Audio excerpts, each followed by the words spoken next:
Hello, in this video I'll be walking through the custom prefix for serial numbers. So the first thing we want to make sure is on the product that we're tracking the inventory by either lot or unique serial number. Going to the inventory tab, we have this custom lot and serial number, which is just a text field, so we can add any information or text that we want.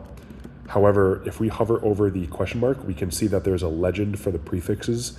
If you need any specific times, dates, month, year, hour, minute, second, we could add the prefix codes and it will generate dynamically.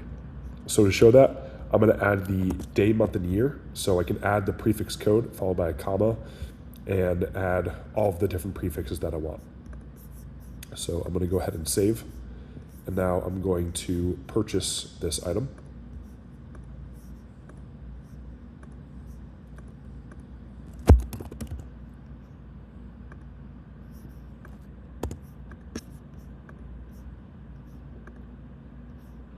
I'm going to click the details button on the receipt, click generate serial in lots, and I'm going to click new.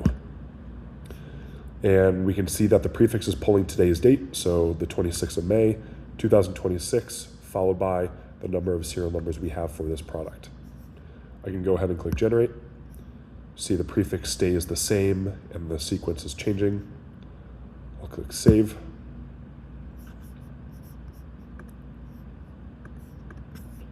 And I can validate. And here we see the system, once again, storing those serial numbers with those prefixes automatically. If you have any other questions, please click the link in the description below. Thank you.